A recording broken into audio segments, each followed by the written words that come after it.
मेरे प्रिय आत्मन, प्रेम क्या है? जीना और जानना तो आसान है, लेकिन कहना बहुत कठिन है। जैसे कोई मछली से पूछे कि सागर क्या है, तो मछली कह सकती है ये है सागर, ये रहा, चारों तरफ वही है। लेकिन कोई पूछे कि कहो क्या है, बताओ मत, तो बहुत कठिन हो जाएगा मछली को। आदमी के जीवन में भी जो श्रेष्ठ है, सुंदर है और सत्य है, उसे जिया जा सकता है, जाना जा सकता है, हुआ जा सकता है, लेकिन कहना बहुत मुश्किल है। और दुर्घटना और दुर्भाग्य यह है कि जिसमें जिया जाना चाहिए, जिसमें हुआ जाना चाहिए, उसके संबंध में मनुष्य जाति 5-6 हजार वर्ष से केवल बातें कर रही है। प्रेम की बात चल रही है, प्रेम के गीत गाए जा रहे हैं, प्रेम के भजन गाए जा रहे हैं, और प्रेम का मनुष्य के जीवन में कोई स्थान नहीं है। अगर आदमी के भीतर खोजने जाएं तो प्रेम से ज्यादा असत्य शब्द दूसरा नहीं मिलेगा। और जिन लोगों ने प्रेम को असत्य सिद्ध कर दिया है और जिन्होंने प्रेम की समस्त धाराओं को अवरुद्ध कर दिया है, और बड़ा दुर्भाग्य यह है कि लोग समझते हैं वे ही प्रेम के जन्मदाता भी हैं। धर्म प्रेम की बातें करता है, लेकिन आज तक जिस प्रकार का धर्म मनुष्य जाति के ऊपर दुर्भाग्य की भांति छाया हुआ है, उस धर्म ने ही मनुष्य के जीवन से प्रेम के सारे द्वार बंद कर दिए। और न इस संबंध में पूरब और पश्चिम में कोई फर्क है, न हिंदुस्तान में और न अमेरिका में कोई फर्क है।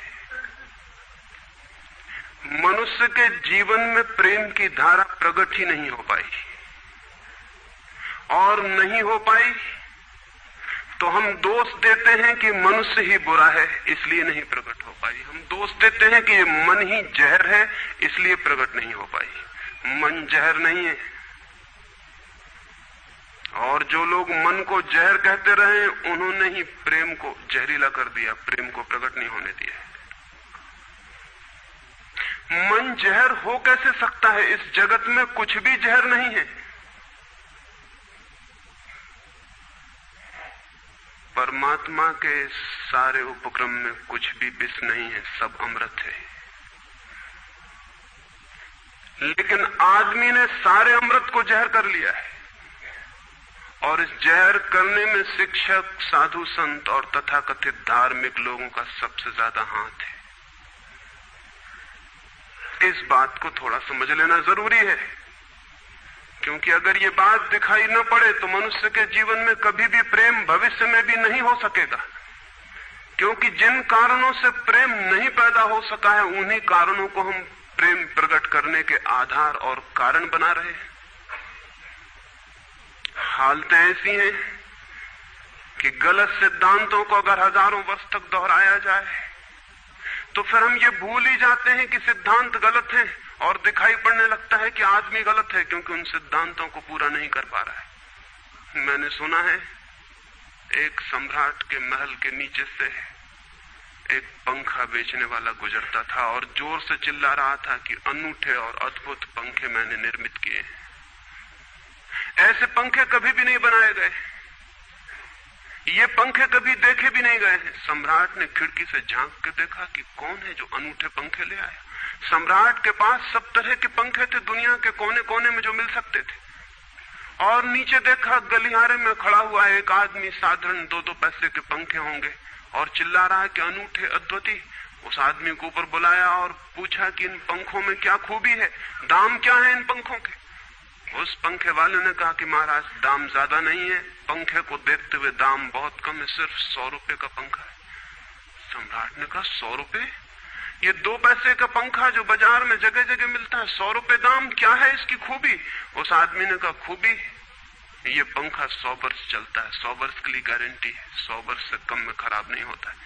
सम्राट ने कहा इसको देख के तो ऐसा लगता है कि सप्ताह भी चल जाए, पूरा तो मुश्किल है। धोखा देने की कोशिश कर रहे हो, सरासर बेईमानी, और वो भी सम्राट के सामने।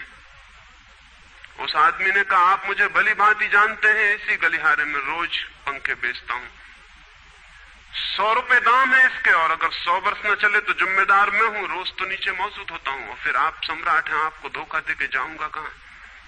वो पंखा खरीद लिया गया। सम्राट को विश्वास तो न था, लेकिन आश्चर्य भी था कि यह आदमी सरासर झूठ बोल रहा है, किस बल पर बोल रहा है।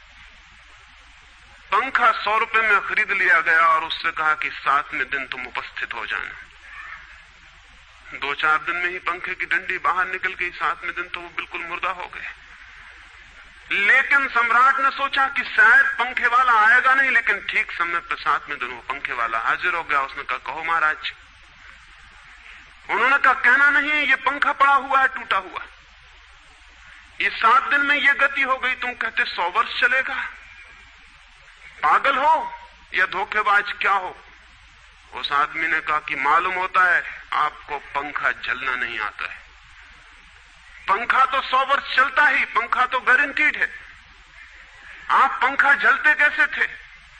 सम्राट ने कहा और भी सुनो, अब मुझे ये भी सीखना पड़ेगा कि पंखा कैसे किया जाता है। उस आदमी ने कहा कृपा करके बताइए कि इस पंखे की गति 7 दिन में ऐसी कैसे बना दी आपने, किस भांति पंखा किया। सम्राट ने पंखा उठा के करके दिखाया कि इस भांति मैंने पंखा किया। उस आदमी ने कहा समझ गया, भूल, इस तरह पंखा नहीं किया जाता। सम्राट ने कहा और क्या रास्ता है पंखा जलने का। उस आदमी ने कहा पंखा पकड़िए सामने और सिर को हिलाइए, पंखा 100 वर्ष चलेगा, आप समाप्त हो जाएंगे लेकिन पंखा बचेगा। पंखा गलत नहीं है, आपके जलने का ढंग गलत है। यह आदमी पैदा हुआ है 5-6 हजार या 10,000 वर्ष की संस्कृति का, यह आदमी फल है, लेकिन संस्कृति गलत नहीं है, यह आदमी गलत है।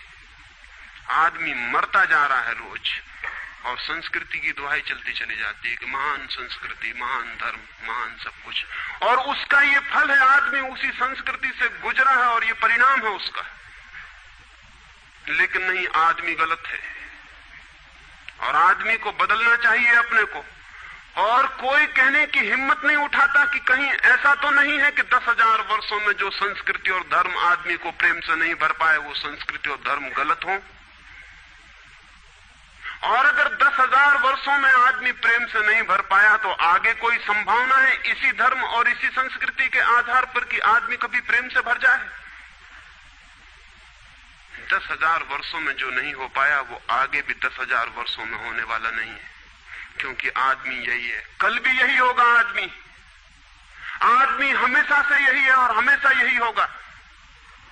और संस्कृति और धर्म जिनके हम नारे दिए चले जाते हैं, संतों और महात्माओं की जिनकी दुहाइयां दिए चले जाते हैं, सोचने के लिए हम तैयार नहीं कि कहीं हमारा बुनियादी चिंतन की दिशा ही तो गलत नहीं है। मैं कहना चाहता हूं कि वो गलत है, और गलत सबूत है ये आदमी।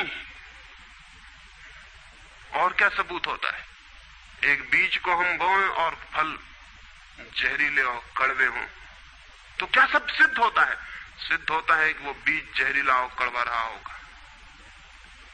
हालांकि बीज में पता लगाना मुश्किल है कि उससे जो फल पैदा होंगे वो कड़वे पैदा होंगे। बीज में कुछ खोजबीन नहीं की जा सकती।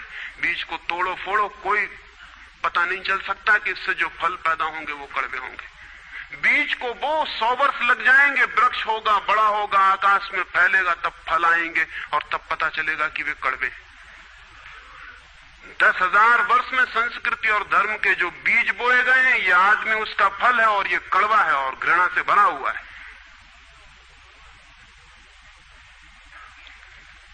लेकिन उसी की दुहाई दिए चले जाते हैं हम और सोचते हैं उससे प्रेम हो जाएगा। मैं आपसे कहना चाहता हूं उससे प्रेम नहीं हो सकता है, क्योंकि प्रेम के पैदा होने की जो बुनियादी संभावना है, धर्मों ने उसकी ही हत्या कर दी है और उसमें ही जहर घोल दिया है। मनुष्य से भी ज्यादा प्रेम पशुओं और पक्षियों में और पौधों में दिखाई पड़ता है, जिनके पास न कोई संस्कृति है न कोई धर्म है। संस्कृत और सुसंस्कृत और सभ्य मनुष्यों की बजाय असभ्य और जंगल के आदमी में ज्यादा प्रेम दिखाई पड़ता है, जिसके पास न कोई विकसित धर्म है, न कोई सभ्यता है, न कोई संस्कृति है। जितना आदमी सभ्य, सुसंस्कृत और तथाकथित धर्मों के प्रभाव में मंदिरों और चर्चों में प्रार्थना करने लगता, उतना ही प्रेम से शून्य क्यों होता चला जाता। जरूर कुछ कारण है, और दो कारणों पर मैं विचार करना चाहता हूं। अगर वे ख्याल में आ जाएं तो प्रेम के अवरुद्ध स्रोत टूट सकते हैं और प्रेम की गंगा बह सकती है। वो हर आदमी के भीतर है, उसे कहीं से लाना नहीं है। प्रेम कोई ऐसी बात नहीं है कि कहीं खोजने जाना है उसे, वो है, वो प्राणों की प्यास है हर एक के भीतर, वो प्राणों की सुगंध है प्रत्येक के भीतर, लेकिन चारों तरफ से परकोटा है उसके और वो प्रकट नहीं हो पाती। सब तरफ पत्थर की दीवार है और वो झरने नहीं फूट पाते। तो प्रेम की खोज और प्रेम की साधना कोई पॉजिटिव, कोई विधायक खोज और साधना नहीं है कि हम जाएं और कहीं प्रेम सीख लें। एक मूर्तिकार एक पत्थर को तोड़ रहा था, कोई देखने गया था कि मूर्ति कैसे बनाई जाती है। उसने देखा कि मूर्ति तो बिल्कुल नहीं बनाई जा रही, सिर्फ छेनी और हथौड़े से पत्थर तोड़ा जा रहा है। तो उस आदमी ने पूछा कि आप क्या कर रहे हैं, मूर्ति नहीं बनाएंगे? मैं तो मूर्ति का बनना देखने आया हूं, आप तो सिर्फ पत्थर तोड़ रहे हैं। उस मूर्तिकार ने कहा कि मूर्ति तो पत्थर के भीतर छिपी है, उसे बनाने की जरूरत नहीं है, सिर्फ उसके ऊपर जो व्यर्थ पत्थर जुड़ा है उसे अलग कर देने की जरूरत है और मूर्ति प्रकट हो जाएगी। मूर्ति बनाई नहीं जाती, मूर्ति सिर्फ आविष्कृत होती है, डिस्कवर होती है, अनावृत होती है, उघाड़ी जाती है। मनुष्य के भीतर प्रेम छिपा है, सिर्फ उघाड़ने की बात है, उसे पैदा करने का सवाल नहीं है, अनावृत करने की बात है। कुछ है जो हमने ऊपर से ओढ़ा हुआ है, जो उसे प्रकट नहीं होने देता।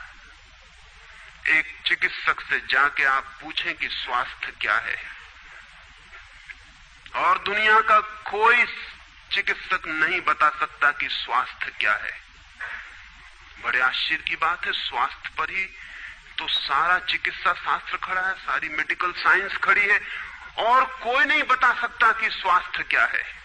लेकिन चिकित्सक से पूछें कि स्वास्थ्य क्या है, तो वो कहेगा बीमारियों के बाबत हम बता सकते हैं कि बीमारियां क्या हैं, उनके लक्षण हमें पता है, एक एक बीमारी का अलग अलग परिभाषा हमें पता है। स्वास्थ्य का हमें कोई भी पता नहीं है। इतना हम कह सकते हैं कि जब कोई बीमारी नहीं होती तो जो होता है वो स्वास्थ्य है। स्वास्थ्य तो मनुष्य के भीतर छिपा है, इसलिए मनुष्य की परिभाषा के बाहर है। बीमारी बाहर से आती है, इसलिए बाहर से परिभाषा की जा सकती है। स्वास्थ्य भीतर से आता है, उसकी कोई परिभाषा नहीं की जा सकती। इतना ही हम कह सकते हैं कि बीमारियों का अभाव स्वास्थ्य है। लेकिन ये स्वास्थ्य की कहां परिभाषा हुई? स्वास्थ्य के संबंध में तो हमने कुछ भी ना कहा कि बीमारियां नहीं है, तो बीमारियों के संबंध में कहा। सच ये है कि स्वास्थ्य पैदा नहीं करना होता, या तो छिप जाता है बीमारियों में, या बीमारियां हट जाती हैं तो प्रकट हो जाता है। स्वास्थ्य हम में है, स्वास्थ्य हमारा स्वभाव है। प्रेम हम में है, प्रेम हमारा स्वभाव है। इसलिए ये बात गलत है कि मनुष्य को समझाया जाए कि तुम प्रेम पैदा करो। सोचना यह है कि प्रेम पैदा क्यों नहीं हो पा रहा है, बाधा क्या है, अड़चन क्या है, कहां रुकावट डाल दी गई। अगर कोई भी रुकावट ना हो तो प्रेम प्रकट होगा ही, उसे सिखाने की और समझाने की कोई भी जरूरत नहीं है। अगर मनुष्य के ऊपर गलत संस्कृति और गलत संस्कार की धाराएं और बाधाएं न हो तो हर आदमी प्रेम को उपलब्ध होगा ही, ये अनिवार्यता है। प्रेम से कोई बच ही नहीं सकता, प्रेम स्वभाव है। गंगा बहती है हिमालय से, बहेगी गंगा, उसके प्राण है, उसके पास जल है, वो बहेगी और सागर को खोज ही लेगी। न किसी पुलिस वाले से पूछेगी, न किसी पुरोहित से पूछेगी कि सागर कहां है। देखा किसी गंगा को चौरस्ते पर खड़े होकर पूछते कि सागर कहां है? उसके प्राणों में है छिपी सागर की खोज और ऊर्जा है, तो पहाड़ तोड़ेगी, मैदान तोड़ेगी और पहुंच जाएगी सागर तक। सागर कितने ही दूर हो, कितना ही छिपा हो, खोज ही लेगी। और कोई रास्ता नहीं है, कोई गाइड बुक नहीं है कि जिससे पता लगा ले कि कहां से जाना है, लेकिन पहुंच जाती है। लेकिन बांध बांध दिए जाएं, चारों तरफ परकोटे उठा दिए जाएं, प्रकृति की बाधाओं को तोड़ के तो गंगा सागर तक पहुंच जाती है, लेकिन अगर आदमी की इंजीनियरिंग की बाधाएं खड़ी कर दी जाएं तो हो सकता है गंगा सागर तक न पहुंच पाए। ये भेद समझ लेना जरूरी है। प्रकृति की कोई भी बाधा असल में बाधा नहीं है, इसलिए गंगा सागर तक पहुंच जाती है, हिमालय को काट के पहुंच जाती है। लेकिन अगर आदमी इजाद करे, इंतजाम करे, तो गंगा को सागर तक नहीं भी पहुंचने दे सकता है।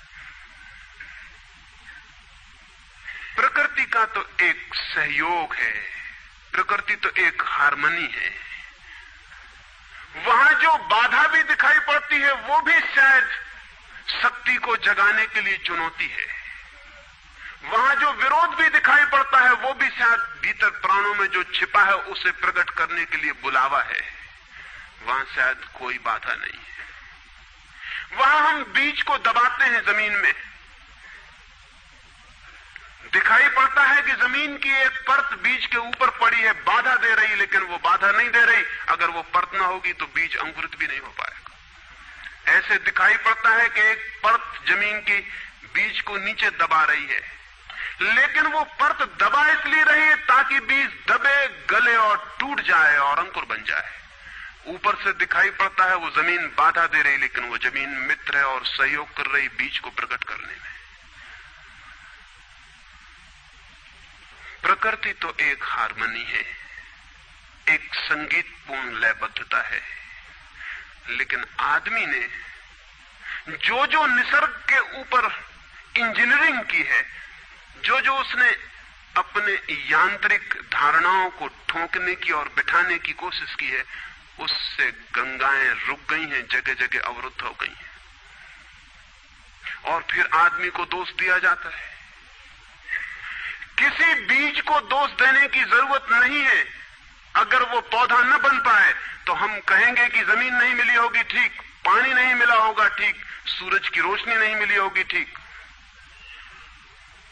लेकिन आदमी के जीवन में खिल न पाए फूल प्रेम का तो हम कहते हैं तुम हो जिम्मेवार। और कोई नहीं कहता कि भूमि ना मिली होगी, ठीक, पानी ना मिला होगा, ठीक, सूरज की रोशनी ना मिली होगी, ठीक। इसलिए यह आदमी का पौधा अवरुद्ध रह गया, विकसित नहीं हो पाया, फूल तक नहीं पहुंच पाया। मैं आपसे कहना चाहता हूं कि बुनियादी बाधाएं आदमी ने खड़ी की हैं।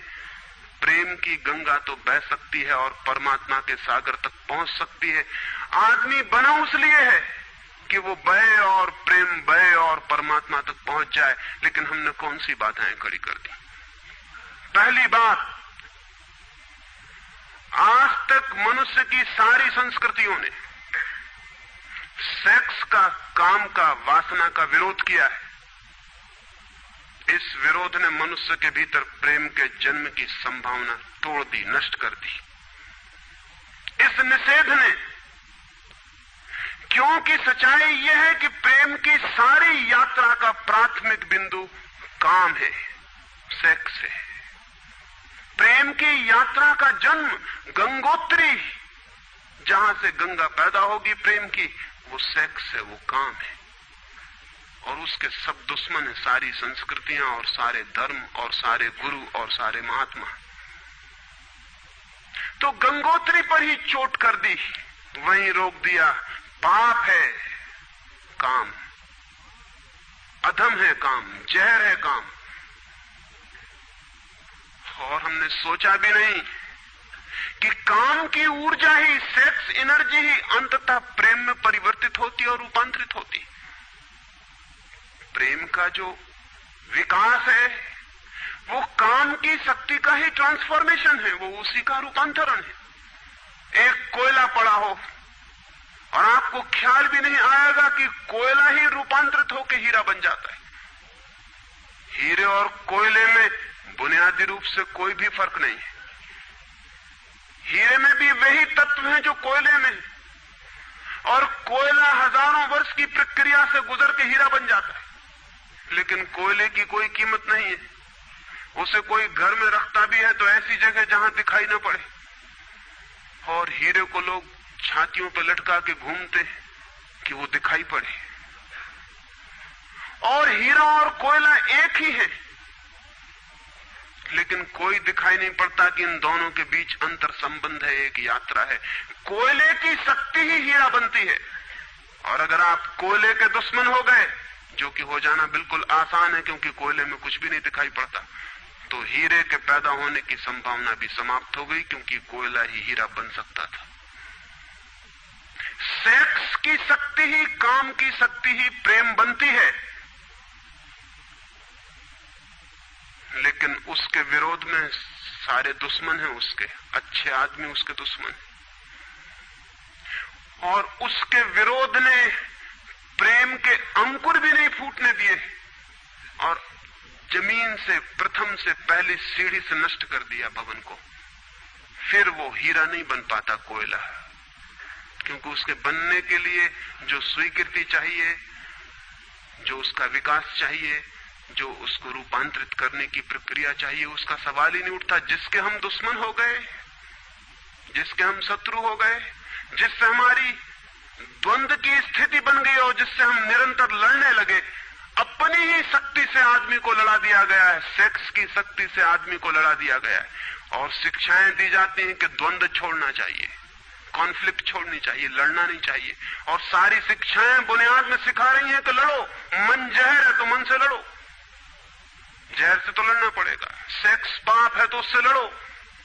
और ऊपर से कहा जा रहा है कि द्वंद्व छोड़ो। जिन शिक्षाओं के आधार पर मनुष्य द्वंद्व से भर रहा है, वही शिक्षाएं दूसरी तरफ कह रही हैं कि द्वंद्व छोड़ो। एक तरफ आदमी को पागल बनाओ और दूसरी तरफ पागल खाने खोलो कि उनका इलाज करना है। एक तरफ कीटाणु फैलाओ बीमारियों के, और फिर अस्पताल खोलो कि बीमारियों का इलाज यहां किया जाता है।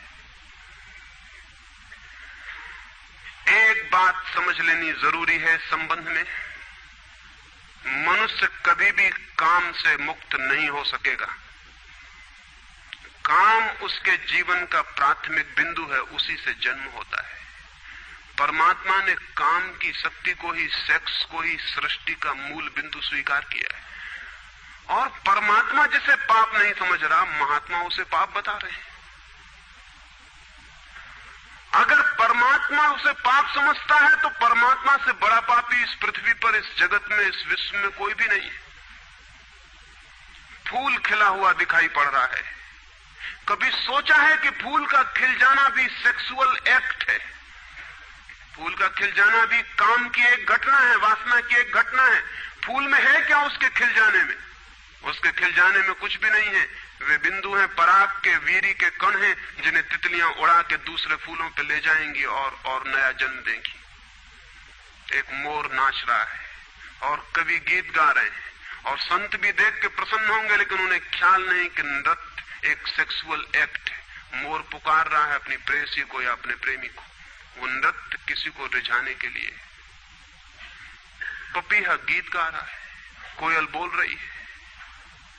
एक आदमी जवान हो गया है, एक युवती सुंदर होकर विकसित हो गई है। वो सब की सब सेक्सुअल एनर्जी की अभिव्यक्तियां हैं। वो सब का सब काम का ही रूपांतरण है। वो सब का सब काम की ही अभिव्यक्ति, काम की ही अभिव्यंजना है। सारा जीवन, सारी अभिव्यक्ति, सारी फ्लावरिंग काम की है। और उस काम के खिलाफ संस्कृति और धर्म आदमी के मन में जहर डाल रहे हैं, उससे लड़ाने की कोशिश कर रहे हैं। मौलिक शक्ति से मनुष्य को उलझा दिया है लड़ने के लिए, इसलिए मनुष्य दीनहीन, प्रेम से रिक्त और थोथा और नाकुछ हो गया है। काम से लड़ना नहीं है, काम के साथ मैत्री स्थापित करनी है और काम की धारा को और ऊंचाइयों तक ले जाना है। किसी ऋषि ने किसी वधू को 9 वर और वधू को आशीर्वाद देते हुए कहा था कि तेरे 10 पुत्र पैदा हों और अंततः तेरा पति तेरा 11वां पुत्र हो जाए।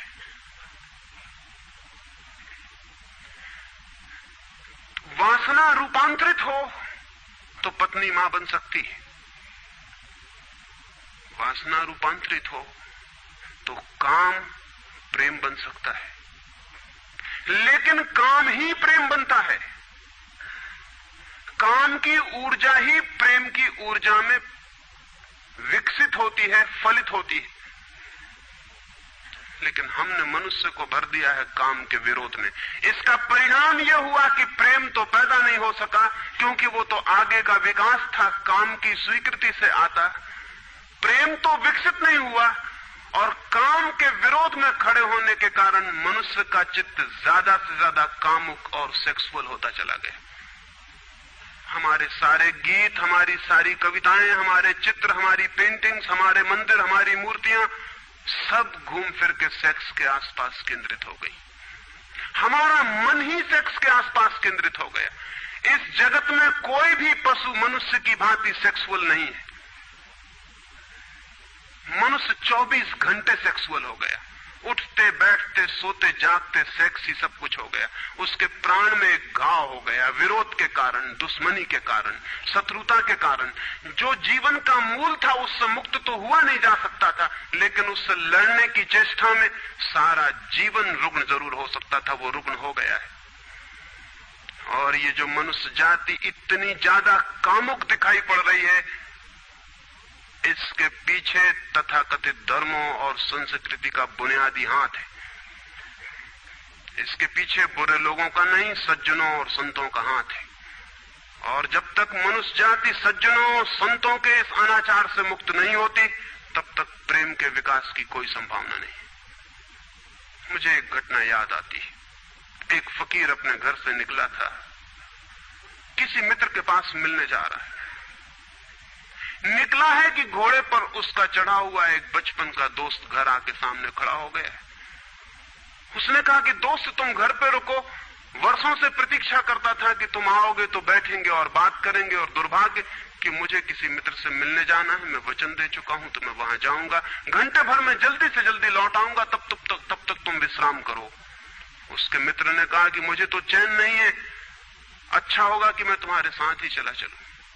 लेकिन उसने कहा कि मेरे कपड़े सब गंदे हो गए धूल से रास्ते की, अगर तुम्हारे पास कुछ अच्छा कपड़ा हो तो मुझे दे दो, तो मैं डाल लूं और साथ हो जाऊं। निश्चित था उस फकीर के पास किसी सम्राट ने उसे एक बहुमूल्य कोट, एक पगड़ी और धोती भेंट की थी। उसने संभाल के रखी थी, कभी जरूरत पड़ेगी तो पहनूंगा। वो जरूरत नहीं आई थी, निकाल के ले आया खुशी में। मित्र ने जब पहन ली तब उसे थोड़ी ईर्ष्या पैदा हुई। मित्र ने पहन के तो मित्र सम्राट मालूम होने लगा।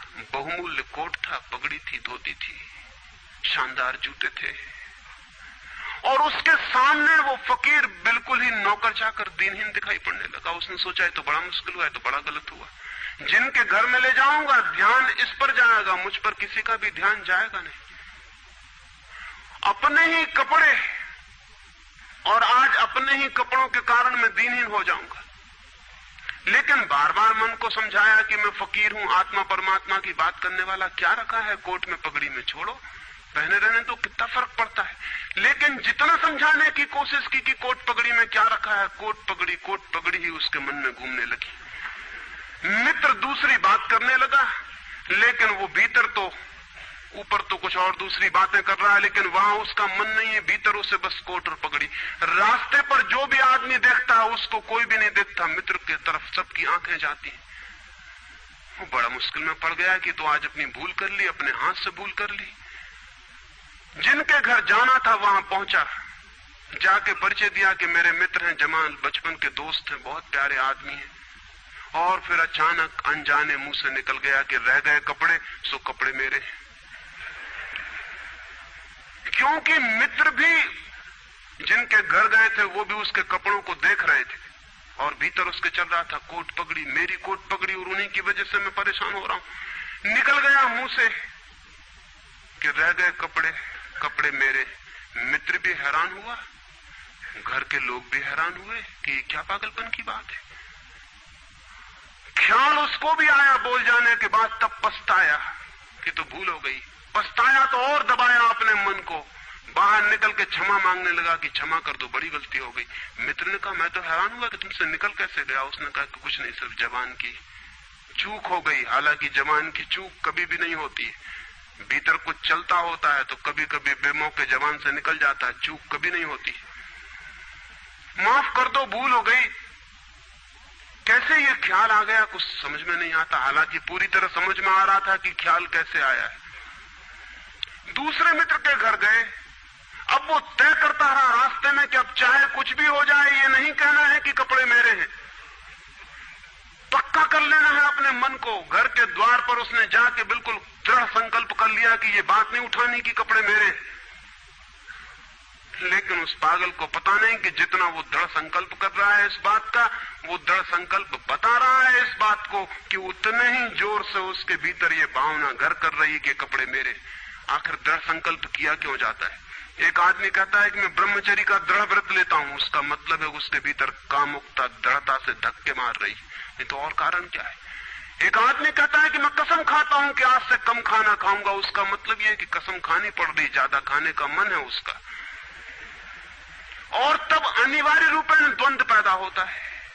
जिससे हम लड़ना चाहते हैं वही हमारी कमजोरी है, और तब द्वंद्व पैदा हो जाना स्वाभाविक है। वो लड़ता हुआ दरवाजे के भीतर गया, संभल संभल के बोला कि मेरे मित्र हैं, लेकिन जब वो बोल रहा है तब उसको कोई नहीं देख रहा, उसके मित्र कोई उस घर के लोग देख रहे हैं। तब फिर उसे ख्याल आया कि मेरा कोट, मेरी पगड़ी। उसने कहा कि दृढ़ता से कसम खाई, इसकी बात नहीं उठानी। मेरा क्या है कपड़ा लत्ता? कपड़े लत्ते किसी के होते हैं, ये तो सब संसार है, ये तो सब माया है। लेकिन ये सब समझा रहा है, लेकिन असलियत तो बाहर से भीतर, भीतर से बाहर हो रही। समझाया कि मेरे मित्र हैं, बचपन के दोस्त हैं, बहुत प्यारे आदमी हैं, रह गए कपड़े, कपड़े उन्हीं के हैं, मेरे नहीं है। पर घर के लोगों को ख्याल आया कि कपड़े उन्हीं के हैं, मेरे नहीं है।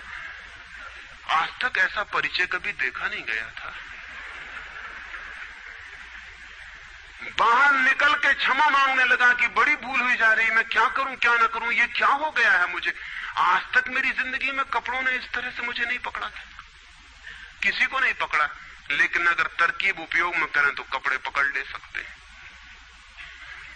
मित्र ने कहा मैं जाता नहीं तुम्हारे साथ, पर वो हाथ जोड़ने लगा कि नहीं ऐसा मत करो, जीवन भर के लिए दुख रह जाएगा कि मैंने क्या दुर्व्यवहार किया। अब मैं कसम खा के कहता हूं कि कपड़ों की बात ही नहीं उठानी। मैं बिल्कुल भगवान की कसम खाता हूं कि कपड़ों की बात नहीं उठानी।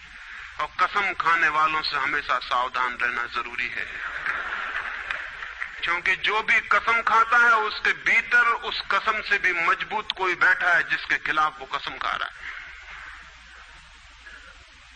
और वो जो भीतर बैठा है वो ज्यादा भीतर है, कसम ऊपर है और बाहर है। कसम चेतन मन से खाई गई है और जो भीतर बैठा है वो अचेतन की परतों तक समाया हुआ है। अगर मन के 10 हिस्से कर दें तो कसम एक हिस्से ने खाई है, 9 हिस्से उल्टा भीतर खड़ा हुआ है। ब्रह्मचर्य की कसमें एक हिस्सा खा रहा है मन का, और 9 हिस्सा परमात्मा की दुहाई दे रहा है। वो जो परमात्मा ने बनाया है वो उसके लिए कहा चला जा रहा है, कहे चला जा रहा है। गए तीसरे मित्र के घर। अब उसने बिल्कुल ही अपनी सांसों तक पे संयम कर रखा है। संयमी आदमी बड़े खतरनाक होते हैं, क्योंकि उनके भीतर ज्वालामुखी उबल रहा है और ऊपर से वो संयम साधे हुए हैं। और इस बात को स्मरण रखना कि जिस चीज को साधना पड़ता है, साधने में इतना श्रम लग जाता है कि साधना पूरे वक्त हो नहीं सकती, फिर शिथिल होना पड़ेगा, विश्राम करना पड़ेगा। अगर मैं जोर से मुट्ठी बांध लूं तो कितनी देर बांधे रख सकता हूं? 24 घंटे। जितने जोर से बांधूंगा उतने ही जल्दी थक जाऊंगा और मुट्ठी खुल जाएगी। जिस चीज में भी श्रम करना पड़ता है, जितना ज्यादा श्रम करना पड़ता है उतने जल्दी थकान आ जाती, शक्ति खत्म हो जाती और उल्टा होना शुरू हो जाता। मुट्ठी बांधी जितने जोर से उतने ही जल्दी मुट्ठी खुल जाएगी। मुट्ठी खुली रखी जा सकती है 24 घंटे, लेकिन बांध के नहीं रखी जा सकती है। जिस काम में श्रम पड़ता है उस काम को आप जीवन नहीं बना सकते, कभी सहज नहीं हो सकता वो काम। श्रम पड़ेगा, फिर विश्राम का वक्त आएगा ही। इसलिए जितना सधा हुआ संत होता है उतना ही खतरनाक आदमी होता है, क्योंकि उसका विश्राम का वक्त आएगा। 24 घंटे में घंटे भर को उसे शिथिल होना पड़ेगा, उसी बीच दुनिया भर के पाप उसके भीतर खड़े हो जाएंगे, नरक सामने आ जाएगा। तो उसने बिल्कुल ही अपने को सांस सांस रोक लिया और कहा कि अब कसम खाता हूं कि इन कपड़ों की बात ही नहीं उठानी। लेकिन आप सोच लें उसकी हालत, अगर आप थोड़े बहुत भी धार्मिक आदमी होंगे तो आपको अपने अनुभव से भी पता चल सकता है कि उसकी क्या हालत हुई होगी। अगर आपने कसम खाई हो, व्रत लिए हो, संकल्प साधे हो, तो आपको भली भांति पता होगा कि भीतर क्या हालत हो जाती है। भीतर गया, उसके माथे से पसीना चू रहा है, इतना श्रम पड़ रहा है। मित्र डरा हुआ है उसके पसीने को देखकर कि वो उसकी सब नसें खिंची हुई हैं। वो बोल रहा है एक एक शब्द कि मेरे मित्र हैं, बड़े पुराने दोस्त हैं, बहुत अच्छे आदमी हैं।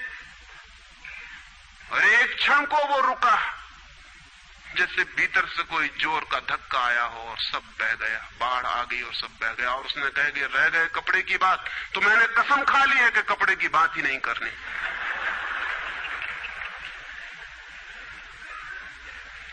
ये जो इस आदमी के साथ हुआ वो पूरी मनुष्य जाति के साथ सेक्स के संबंध में हो गया है। सेक्स को ऑब्सेशन बना दिया, सेक्स को रोग बना दिया, घाव बना दिया और सब विषाक्त कर दिया, सब विषाक्त कर दिया। छोटे छोटे बच्चों को समझाया जा रहा कि सेक्स पाप है, लड़कियों को समझाया जा रहा, लड़कों को समझाया जा रहा कि सेक्स पाप है। फिर ये लड़की जवान होगी, ये लड़का जवान होगा, इनकी शादियां होंगी और सेक्स की दुनिया शुरू होगी और इन दोनों के भीतर ये भाव है कि ये पाप है। और फिर कहा जाएगा स्त्री को कि पति को परमात्मा मान। जो पाप में ले जा रहा उसको परमात्मा कैसे माना जा सकता? ये कैसे संभव है कि जो पाप में घसीट रहा है वो परमात्मा हो? और उस लड़के को कहा जाएगा, उस युवक को कहा जाएगा कि तेरी पत्नी है, तेरी साथनी है, तेरी संगी है। लेकिन जो नरक में ले जा रही, शास्त्रों में लिखा है कि स्त्री नरक का द्वार है। ये नरक का द्वार, संगी और साथनी, ये मेरा आधा अंग, ये नरक की तरफ जाता हुआ आधा अंग मेरा, ये इसके साथ कौन सा सामंजस्य बन सकता है? सारे दुनिया का दाम्पत्य जीवन नष्ट किया है इस शिक्षा ने। और जब दंपति का जीवन नष्ट हो जाए तो प्रेम की कोई संभावना नहीं रही, क्योंकि जब पति और पत्नी प्रेम न कर सके एक दूसरे को, जो कि अत्यंत सहज और नैसर्गिक प्रेम है, तो फिर कौन और किसको प्रेम कर सकेगा? इस प्रेम को बढ़ाया जा सकता है कि पत्नी और पति का प्रेम इतना विकसित हो, इतना उदात्त हो, इतना ऊंचा बने कि धीरे धीरे बांध तोड़ दे और दूसरों तक फैल जाए। ये हो सकता है, लेकिन इसको समाप्त ही कर दिया जाए, तोड़ ही दिया जाए, विषाक्त कर दिया जाए, तो फैलेगा क्या, बढ़ेगा क्या? रामानुज एक गांव में ठहरे थे और एक आदमी ने आके कहा कि मुझे परमात्मा को पाना है। तो उन्होंने कहा कि तूने कभी किसी को प्रेम किया है? उस आदमी ने कहा इस झंझट में मैं कभी पड़ा ही नहीं, प्रेम वगैरह की झंझट मैंने की, मुझे तो परमात्मा को खोजना है। रामानुज ने कहा तूने कभी झंझट ही नहीं की प्रेम की? उसने कहा मैं बिल्कुल सच कहता हूं आपसे। और बेचारा ठीक ही कह रहा था, क्योंकि धर्म की दुनिया में प्रेम एक डिस्क्वालिफिकेशन, एक अयोग्यता है। तो उसने सोचा कि अगर मैं कहूं किसी को प्रेम किया तो वो कहेंगे अभी प्रेम प्रेम छोड़, ये राग वाग छोड़, अभी इधर पहले इन सबको छोड़ के आ, तब इधर आना। तो उस बेचारे ने किया भी हो तो वो कहता गया कि मैंने नहीं किया, नहीं किया। ऐसा कौन आदमी होगा जिसने थोड़ा बहुत प्रेम नहीं किया हो? रामानुज ने तीसरी बार पूछा कि तू कुछ तो बता, थोड़ा बहुत भी, कभी भी किसी को? उसने कहा माफ करिए, आप क्यों बात बात वही बात पूछे चले जा रहे हैं? मैंने प्रेम की तरफ आंख उठा के नहीं देखा, मुझे तो परमात्मा को खोजना है। तो रामानुज ने कहा मुझे क्षमा कर, तू कहीं और खोज, क्योंकि मेरा अनुभव यह है कि अगर तूने किसी को प्रेम किया हो तो उस प्रेम को फिर इतना बड़ा जरूर किया जा सकता है कि वो परमात्मा तक पहुंच जाए। लेकिन अगर तूने प्रेम ही नहीं किया तो तेरे पास कुछ है ही नहीं जिसको बड़ा किया जा सके। बीज ही नहीं है तेरे पास जो वृक्ष बन सके। तो तू जा कहीं और पूछ। और जब पति और पत्नी में प्रेम न हो, जिस पत्नी ने अपने पति को प्रेम न किया हो और जिस पति ने अपनी पत्नी को प्रेम न किया हो, वे बेटों को, बच्चों को प्रेम कर सकते हैं तो आप गलती में हैं। पत्नी उसी मात्रा में बेटे को प्रेम करेगी जिस मात्रा में उसने अपने पति को प्रेम किया है, क्योंकि ये बेटा पति का ही फल है, उसका ही प्रतिफलन है, उसका ही रिफ्लेक्शन है। ये इस बेटे के प्रति जो प्रेम होने वाला है वो उतना ही होगा जितना उसने पति को चाहा और प्रेम किया हो। ये पति की ही मूर्ति है जो फिर नई होकर वापस लौट आई है। अगर पति के प्रति प्रेम नहीं है तो बेटे के प्रति प्रेम सच्चा कभी भी नहीं हो सकता। और अगर बेटे को प्रेम नहीं किया गया, पालना पोसना और बड़ा कर देना प्रेम नहीं है, तो बेटा मां को कैसे प्रेम कर सकता है, बाप को कैसे प्रेम कर सकता है? वो जो यूनिट है जीवन का परिवार, वो विषाक्त हो गया है सेक्स को दूषित कहने से, कंडेम करने से, निंदित करने से, और परिवार ही फैलकर पूरा जगत है, पूरा विश्व है। और फिर हम कहते हैं कि प्रेम बिल्कुल दिखाई नहीं पड़ता। प्रेम कैसे दिखाई पड़ेगा? हालांकि हर आदमी कहता है कि मैं प्रेम करता हूं, मां कहती है, पत्नी कहती है, बाप कहता है, भाई कहता है, बहन कहती है, मित्र कहते हैं कि हम प्रेम करते हैं। सारी दुनिया में हर आदमी कहता है कि हम प्रेम करते हैं, और दुनिया में इकट्ठा देखो तो प्रेम कहीं दिखाई ही नहीं पड़ता। इतने लोग अगर प्रेम करते हैं तो दुनिया में तो प्रेम की वर्षा हो जानी चाहिए थी, प्रेम के फूल ही फूल खिल जाने चाहिए थे, प्रेम के दिए ही दिए जल जाते, घर घर प्रेम का दिया होता तो दुनिया में इकट्ठी इतनी रोशनी होती प्रेम की। लेकिन वहां तो घृणा की रोशनी दिखाई पड़ती है, क्रोध की रोशनी दिखाई पड़ती है, युद्धों की रोशनी दिखाई पड़ती, प्रेम का तो कोई पता नहीं चलता। झूठी है ये बात, और ये झूठ जब तक हम मानते चले जाएंगे तब तक सत्य की दिशा में खोज भी नहीं हो सकती। कोई किसी को प्रेम नहीं कर रहा है, और जब तक काम के निसर्ग को परिपूर्ण आत्मा से स्वीकृति नहीं मिलती तब तक कोई किसी को प्रेम कर भी नहीं सकता है। मैं आपसे कहना चाहता हूं कि काम दिव्य है, डिवाइन है। सेक्स की शक्ति परमात्मा की शक्ति है, ईश्वर की शक्ति है। इसीलिए तो उससे ऊर्जा पैदा होती है और नया जीवन विकसित होता है।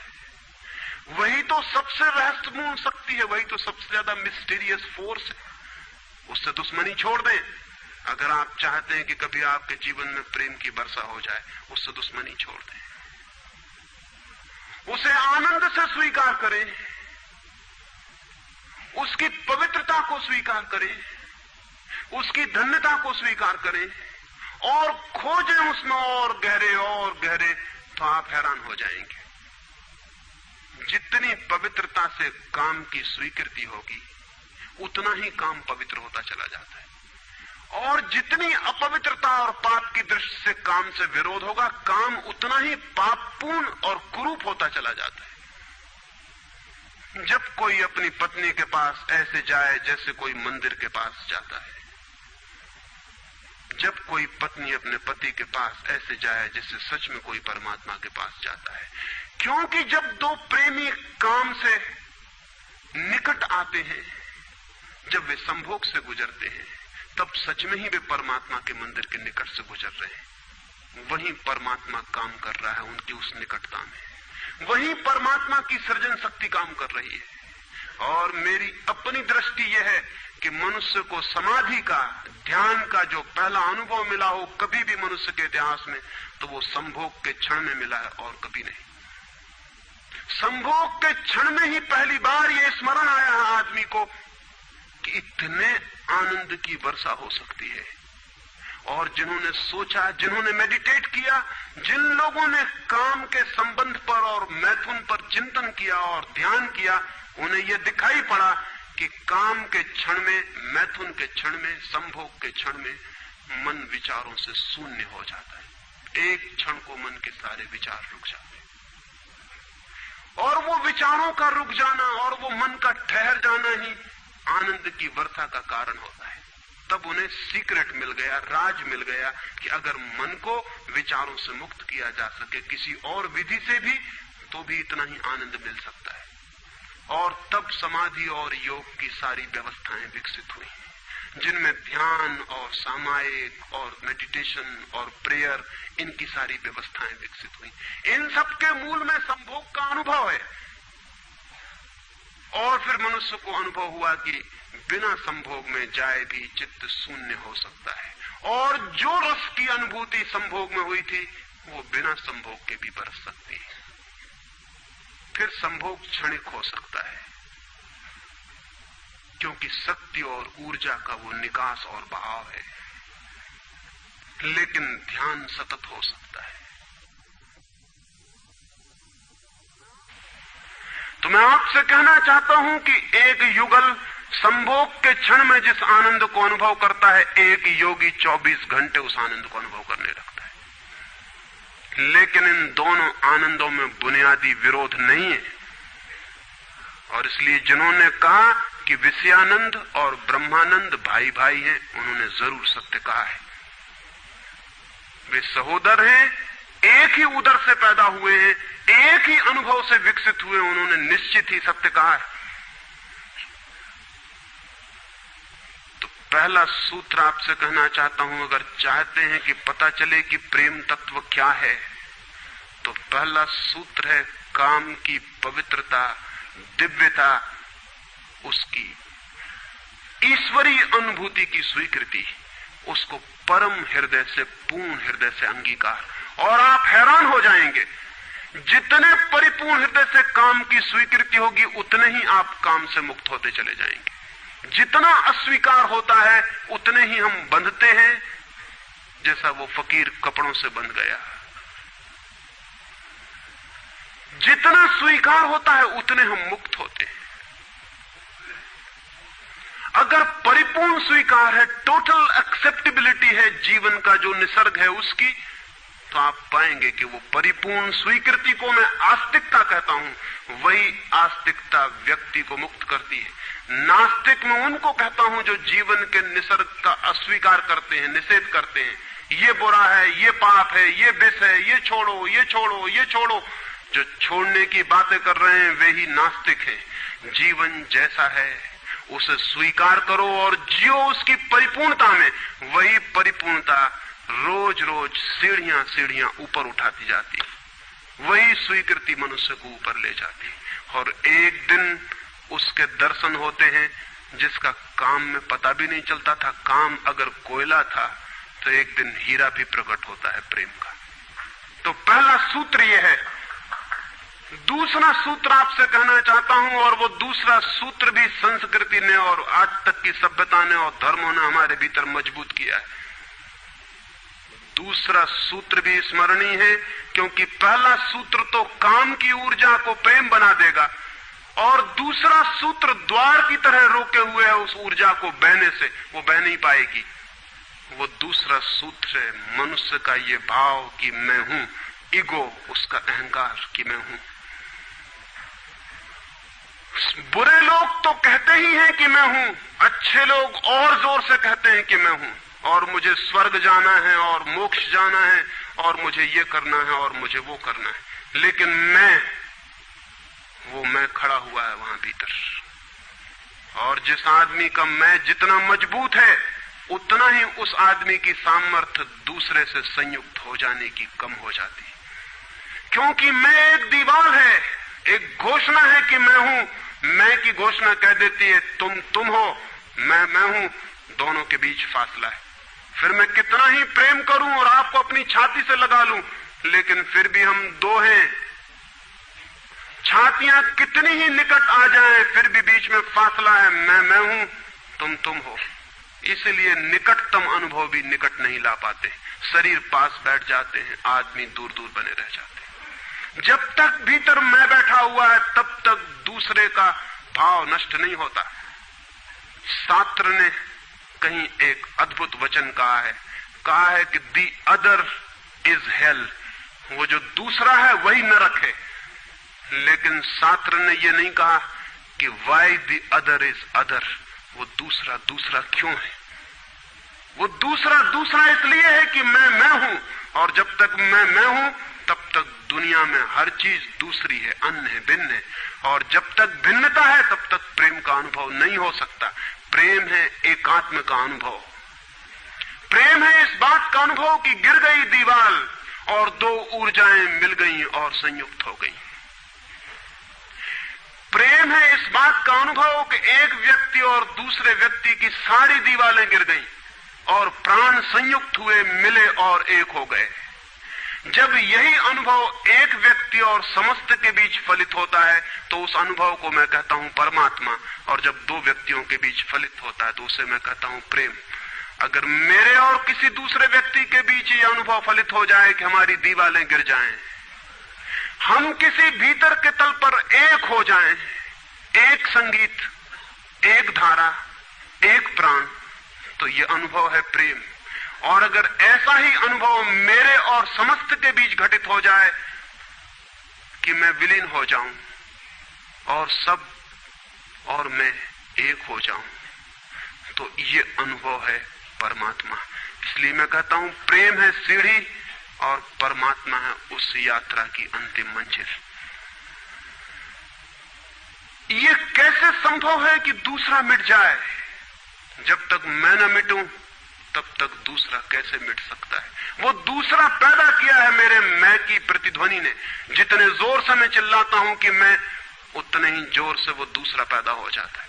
वो दूसरी प्रतिध्वनि है, उस तरफ इको हो रही मेरे मैं की। और ये अहंकार, ये ईगो द्वार पर दीवार बन के खड़ी है। और मैं है क्या? कभी सोचा आपने कि ये मैं है क्या? आपका हाथ है मैं, आपका पैर है, आपका मस्तिष्क है, आपका हृदय है, क्या है आपका मैं? अगर आप एक क्षण भी शांत हो के भीतर खोजने जाएंगे कि कहां है मैं, कौन सी चीज है मैं, तो आप एकदम हैरान रह जाएंगे। भीतर कोई मैं खोजे से मिलने को नहीं। जितना गहरा खोजेंगे उतना ही पाएंगे भीतर एक सन्नाटा और शून्य है। वहां कोई आई नहीं, वहां कोई मैं नहीं, वहां कोई ईगो नहीं। एक भिक्षु नागसेन को एक सम्राट मिलिंद ने निमंत्रण दिया था कि तुम आओ दरबार में। तो जो राजदूत गया था निमंत्रण देने, उसने नागसेन को कहा कि भिक्षु नागसेन, आपको बुलाया है सम्राट मिलिंद ने, मैं निमंत्रण देने आया हूं। तो नागसेन कहने लगा मैं चलूंगा जरूर, लेकिन एक बात विनय कर दूं, पहले ही कह दूं कि भिक्षु नागसेन जैसा कोई है नहीं। ये केवल एक नाम है, काम चलाऊ नाम है। आप कहते हैं तो मैं चलूंगा जरूर, लेकिन ऐसा कोई आदमी कहीं है नहीं। राजदूत ने जाके सम्राट को कह दिया कि बड़ा अजीब आदमी है वो कहने लगा कि मैं चलूंगा जरूर, लेकिन ध्यान रहे कि भिक्षु नागसेन जैसा कहीं कोई है नहीं, ये केवल एक काम चलाऊ नाम है। सम्राट ने कहा अजीब सी बात है, जब वो कहता है मैं चलूंगा, आएगा वो आया भी रथ पर बैठकर। सम्राट ने द्वार पर स्वागत किया और कहा भिक्षु नागसेन हम स्वागत करते हैं आपका। वो हंसने लगा, उसने कहा कि स्वागत स्वीकार करता हूं, लेकिन स्मरण रहे भिक्षु नागसेन जैसा कोई है नहीं। सम्राट कहने लगा बड़ी पहेली की बातें करते हैं आप। अगर आप नहीं हैं तो कौन है? कौन आया है यहां? कौन स्वीकार कर रहा है स्वागत? कौन दे रहा है उत्तर? नागसेन मुड़ा और उसने कहा कि देखते हैं सम्राट मिलिंद, ये रथ खड़ा है जिस पर मैं आया। सम्राट ने कहा ये रथ है। तो भिक्षु नागसेन पूछने लगा घोड़ों को निकाल के अलग कर लिया जाए। घोड़े अलग कर लिए गए और उसने पूछा सम्राट से ये घोड़े रथ हैं? सम्राट ने कहा घोड़े कैसे रथ हो सकते हैं? घोड़े अलग कर दिए गए। सामने के डंडे जिनसे घोड़े बंधे थे खिंचवा लिए गए। उसने पूछा कि ये रथ हैं? सिर्फ दो डंडे कैसे रथ हो सकते हैं? डंडे अलग कर दिए गए। चाक निकलवा लिए और कहा ये रथ है। सम्राट ने कहा ये चाक है, ये रथ नहीं है। और एक एक अंग रथ का निकलता चला गया और एक एक अंग पर सम्राट को कहना पड़ा कि नहीं ये रथ नहीं है। फिर आखिर पीछे शून्य बच गया, वहां कुछ भी न बचा। भिक्षु नागसेन पूछने लगा रथ कहां है अब? रथ कहां है अब? और जितनी चीजें मैंने निकाली तुमने कहा ये भी रथ नहीं, ये भी रथ नहीं, ये भी रथ नहीं, अब रथ कहां है? तो सम्राट चौंक के खड़ा रह गया। रथ पीछे बचा भी नहीं था और जो चीजें निकल गई थी उनमें कोई रथ था भी नहीं। तो वो भिक्षु कहने लगा समझे आप, रथ एक जोड़ था। रथ कुछ चीजों का संग्रह मात्र था। रथ का अपना होना नहीं है कोई, ईगो नहीं है कोई। रथ एक जोड़ है। आप खोजे कहां है आपका मैं, और आप पाएंगे कि अनंत शक्तियों के एक जोड़ है। मैं कहीं भी नहीं है। और एक एक अंग आप सोचते चले जाएं तो एक एक अंग समाप्त होता चला जाता है, फिर पीछे शून्य रह जाता है। उसी शून्य से प्रेम का जन्म होता है, क्योंकि वो शून्य आप नहीं है, वो शून्य परमात्मा है। एक गांव में एक आदमी ने मछलियों की एक दुकान खोली थी, बड़ी दुकान थी। उस गांव में पहली दुकान थी, तो उसने एक बहुत खूबसूरत तख्ती बनवाई और उस पर लिखाया फ्रेश फिश सोल्ड हियर, यहां ताजी मछलियां बेची जाती। पहले दिन दुकान खुली और एक आदमी आया और कहने लगा फ्रेश फिश सोल्ड हियर, ताजी मछलियां, कहीं बासी मछलियां भी बेची जाती हैं? ताजी लिखने की क्या जरूरत? दुकानदार ने सोचा कि बात तो ठीक है, इससे और व्यर्थ बासे का भी ख्याल पैदा होता है। उसने फ्रेश अलग कर दिया, ताजा अलग कर दिया। तख्ती रह गई फिश सोल्ड हियर, मछलियां बेची जाती हैं, मछलियां यहां बेची जाती। दूसरे दिन एक बूढ़ी औरत आई और उसने कहा कि मछलियां यहां बेची जाती हैं, सोल्ड हियर, कहीं और कहीं भी बेचते हो? उस आदमी ने कहा यह हियर बिल्कुल फिजूल है।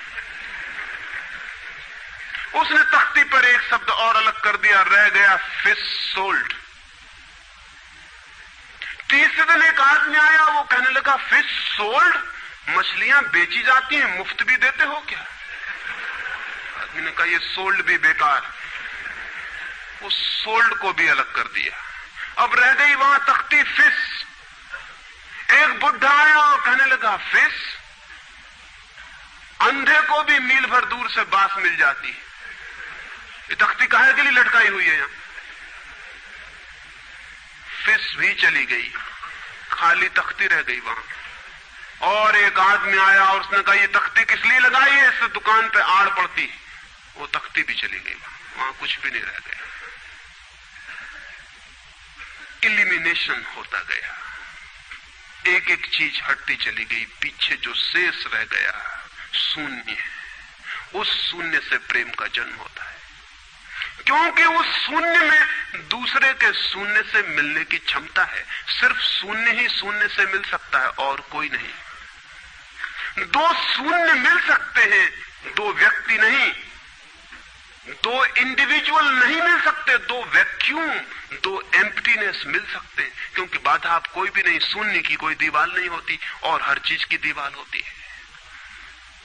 तो दूसरी बात स्मरणीय है, व्यक्ति जब मिटता है नहीं रह जाता, पाता है कि हूं ही नहीं, जो है वो मैं नहीं हूं, जो है वो सब है।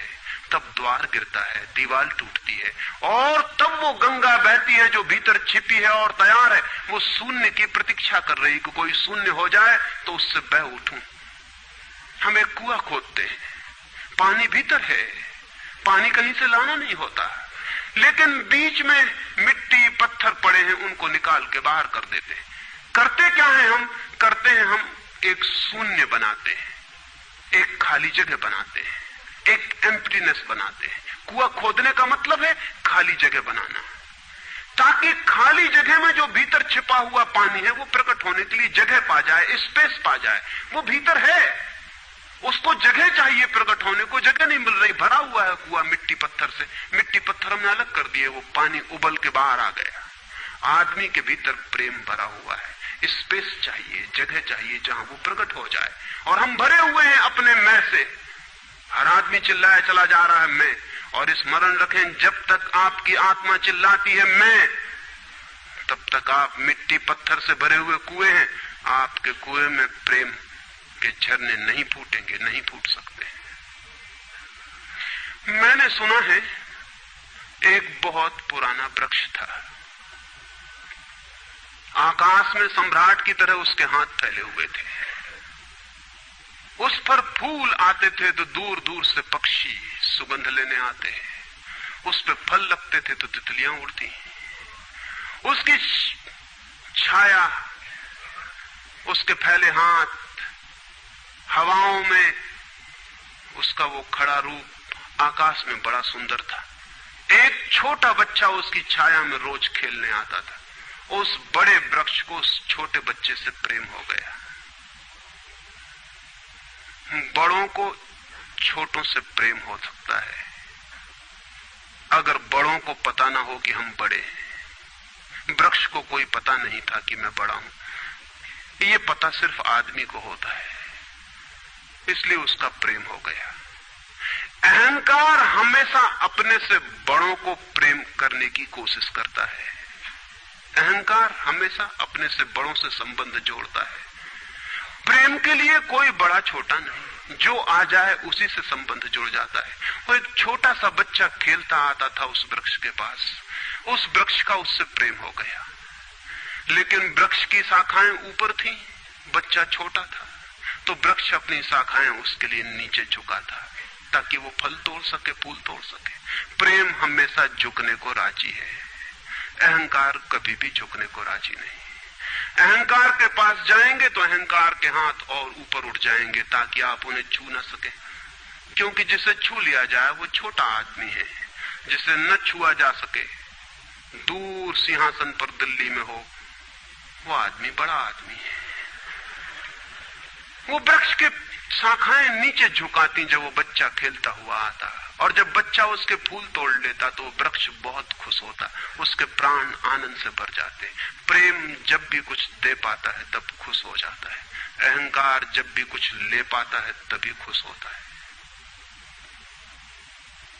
फिर वो बच्चा बड़ा होने लगा, वो कभी उसकी छाया में सोता, कभी उसके फल खाता, कभी उसके फूलों का ताज बना के पहनता और जंगल का सम्राट हो जाता है। प्रेम के फूल जिसके पास भी बरसते हैं वही सम्राट हो जाता है, और जहां भी अहंकार गिरता है वहीं सब अंधकार हो जाता है, आदमी दीन और दरिद्र हो जाता है। वो लड़का फूलों का ताज पहनता और नाचता, और वृक्ष बहुत खुश होता, उसके प्राण आनंद से भर जाते, हवाएं सनसनाती और वो गीत गाता है।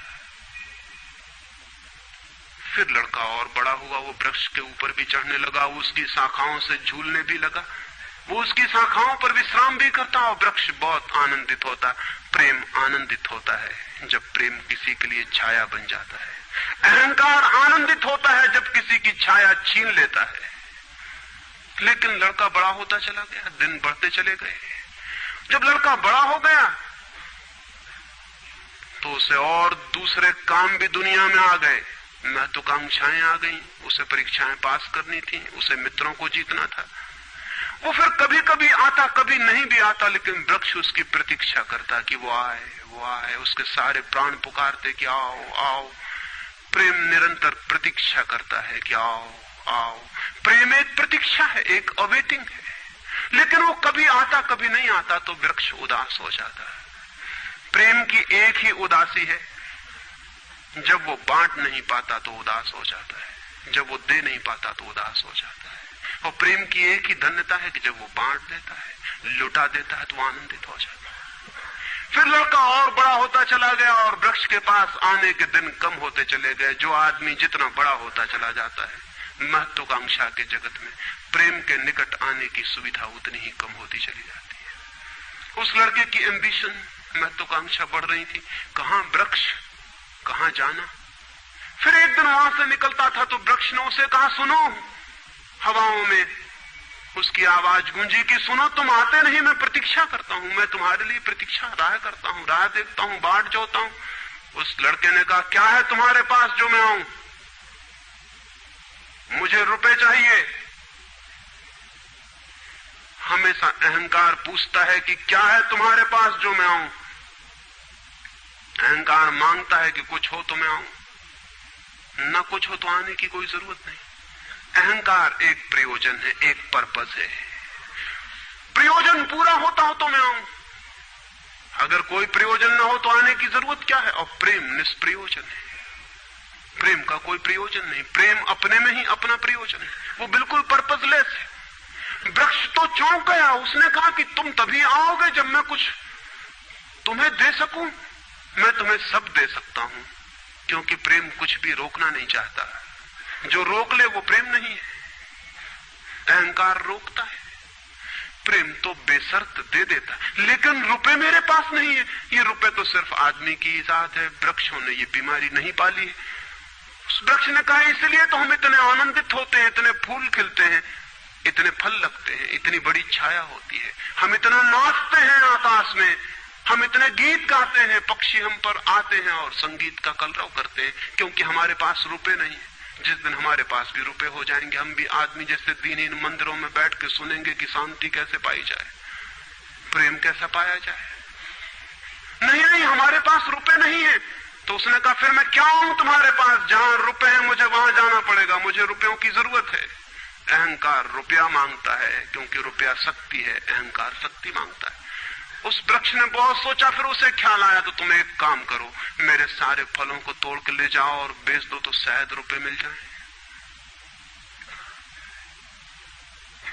और उस लड़के को भी ख्याल आया, वो चढ़ा और उसने सारे फल तोड़ डाले, कच्चे भी गिरा डाले, शाखाएं भी टूटी, पत्ते भी टूटे, लेकिन वृक्ष बहुत खुश हुआ, बहुत आनंदित हुआ। टूट के भी प्रेम आनंदित होता है, अहंकार पाके भी आनंदित नहीं होता, पाके भी दुखी होता है। और वो लड़के ने तो धन्यवाद भी नहीं दिया पीछे लौटकर, लेकिन उस वृक्ष को पता भी नहीं चला, उसे तो धन्यवाद मिल गया इसी में कि उसने उसके प्रेम को स्वीकार किया और उसके फलों को ले गया और बाजार में बेचा। लेकिन फिर वो बहुत दिनों तक नहीं आया, उसके पास रुपए थे और रुपयों से रुपए पैदा करने की वो कोशिश में लग गया था, वो भूल गया। वर्ष बीत गए और वृक्ष उदास है और उसके प्राणों में रस बह रहा है कि वो आए उसका प्रेमी और उसके रस को ले जाए, जैसे किसी मां के स्तन में दूध भरा हो और उसका बेटा खो गया हो और उसके सारे प्राण तड़प रहे हो कि उसका बेटा कहां है, जिसे वो खोजे, जो उसे हल्का कर दे, निर्भर कर दे। ऐसे वो वृक्ष के प्राण पीड़ित होने लगे कि वो आए आए आए, उसकी सारी आवाज यही गूंजने लगी कि आओ। बहुत दिनों बाद वो आया, वो लड़का तो प्रौढ़ हो गया था। वृक्ष ने उससे कहा कि आओ मेरे पास, मेरे आलिंगन में आओ। उसने कहा छोड़ो ये बकवास, ये बचपन की बातें हैं। अहंकार प्रेम को पागलपन समझता है, बचपन की बातें समझता है। उस वृक्ष ने कहा आओ मेरी डालियों से झूलो, नाचो। उसने कहा छोड़ो ये फिजूल की बातें, मुझे एक मकान बनाना है। मकान दे सकते हो तुम? वृक्ष ने कहा मकान? हम तो बिना मकान के ही रहते हैं, मकान में तो सिर्फ आदमी रहता है। दुनिया में और कोई मकान में नहीं रहता, सिर्फ आदमी रहता है। सो देखते हो आदमी की हालत, मकान में रहने वाले आदमी की हालत। उसके मकान जितने बड़े होते जाते हैं, आदमी उतना छोटा होता चला जाता है। हम तो बिना मकान के रहते हैं। लेकिन एक बात हो सकती है कि तुम मेरी शाखाओं को काट के ले जाओ तो शायद तुम मकान बना लो।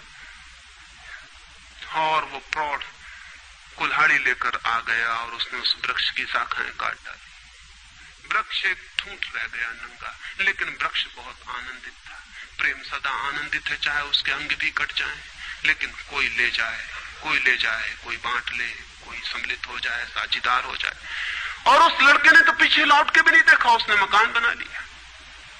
और वक्त गुजरता गया, वो ठूंठ रहा देखता, वो चिल्लाना चाहता, लेकिन अब उसके पास पत्ते भी नहीं थे, शाखाएं भी नहीं थी, हवाएं आती और वो बोल भी ना पाता, बुला भी ना पाता। लेकिन उसके प्राणों में तो एक ही गूंज थी कि आओ आओ। और बहुत दिन बीत गए, तब वो बूढ़ा आदमी हो गया था, वो बच्चा, वो निकल रहा था पास से, वृक्ष के पास आके खड़ा हो गया। तो वृक्ष ने पूछा क्या कर सकता हूं और मैं तुम्हारे लिए, तुम बहुत दिनों बाद आए।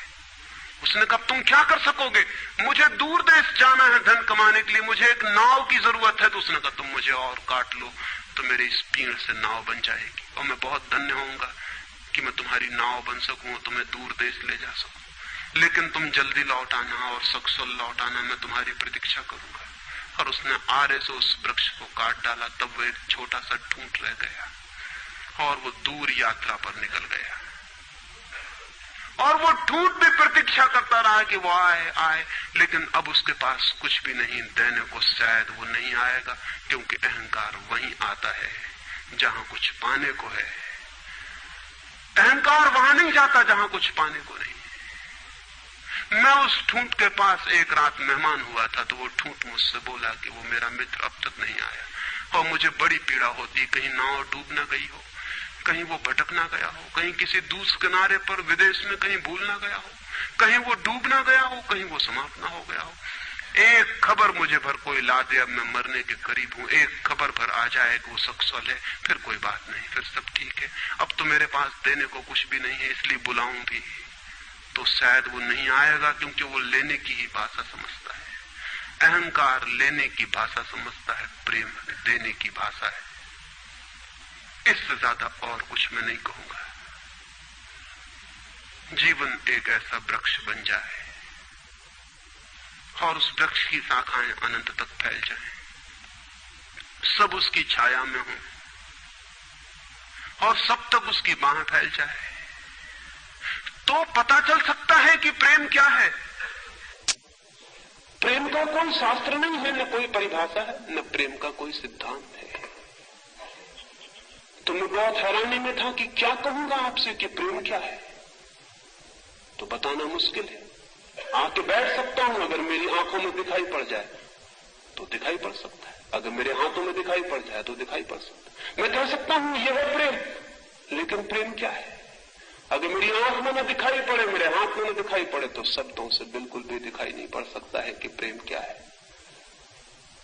मेरी बातों को इतने प्रेम और शांति से सुना, उससे बहुत बहुत अनुग्रहित हूं और अंत में सबके भीतर बैठे परमात्मा को प्रणाम करता हूं। मेरे प्रणाम स्वीकार।